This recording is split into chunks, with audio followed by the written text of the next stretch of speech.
Bonjour, il nous manque juste la petite photo de la première, mais à part ça, tout va bien. Bonjour William, bonjour à tous. Eh bien, la réforme du Code du travail, c'est un peu le sujet dominant ce matin, même s'il est aussi question des réfugiés, de la rentrée universitaire, du phénoménal Blaise Matuidi à la une de l'Équipe et de la non moins phénoménale Elisabeth II avec laquelle Libé joue comme un chat avec une pelote de laine ce matin. C'est-à-dire que c'est la foire au jeu de mots, aux bons mots, à la pique verbale. C'est comme une relation haineuse et fascinatoire qu'il semble y avoir entre la reine et Libération. Déjà, vous avez la une de Libération, on va la voir.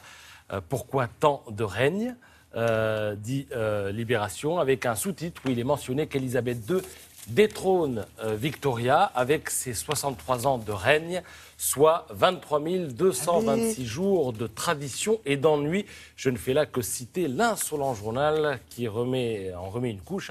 Page suivante, regardez, si vous allez page 2, vous verrez ce titre. Mathusalem d'Angleterre. Il est vrai qu'Elisabeth aura épuisé 12 premiers ministres britanniques. La liste d'ailleurs est en cours. Elle aura vu passer 9 présidents français. Là encore, liste non close. Elle aura fait 115 voyages officiels à l'étranger, où d'ailleurs elle était parfois chez elle, car on a tendance à l'oublier, mais la reine n'est pas que la reine d'Angleterre. Elle est simultanément le chef d'État de 16 autres pays, dont le Canada, l'Australie, les Bahamas, Belize, la Jamaïque, tout un tas d'îles d'Amérique centrale, 16 pays du Commonwealth. La reine n'a pas plus de pouvoir d'ailleurs dans ces pays qu'en Angleterre, mais elle est représentée sur place par un gouverneur. Le Commonwealth, je le rappelle, c'est un groupe de pays, souvent d'anciennes colonies, protectorats du Royaume-Uni, liés par un commun serment d'allégeance à la couronne britannique. Son ciment, c'est la civilisation britannique elle-même, tout simplement. Alors, en marge de ces choses que l'on trouve dans la presse quotidienne nationale, aujourd'hui, je voudrais vous dire un mot sur le Monde Mag qui s'est attardé cette semaine sur le fameux festival Burning Man.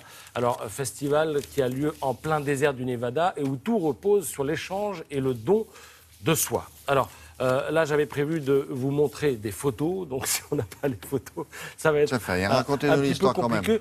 L'histoire, elle est tout reposée sur les photos. Parce que, figurez-vous, mais j'y reviendrai à ce moment-là, ou demain, ou tout à l'heure, si on a réglé nos petits problèmes. C'est-à-dire que ce festival Burning Man, où on retrouve tout un tas de patrons en goguette, de hippies qui se sont mal remis des années 70, qui est assez folklorique, est aussi un grand rendez-vous d'art contemporain. Parce que les gens viennent sur place, font des sculptures, et à la fin, on brûle tout. Et ça a tellement bien marché aux États-Unis. On brûle tout à la fin. On brûle tout à la fin, oui. Il y a un gigantesque feu dans le désert du Nevada. Et alors, ça a tellement bien marché, ça a tellement plu que sur le continent d'en face, alors voilà, là, on en voit une illustration. Sur le continent d'en face, en Afrique, donc, on a créé en Afrique du Sud le festival Africa Burn. Alors, je ne sais pas si on a les diapos de ce festival. Si on ne les a pas, je reviens vous en parler dans 1 heure ou demain. Et si on les a, on enchaîne. Oui, on va réparer tout ça. On répare tout ça et je vous en parle un peu plus tard. Merci beaucoup, Patrice. À la météo dans quelques instants. À tout de suite.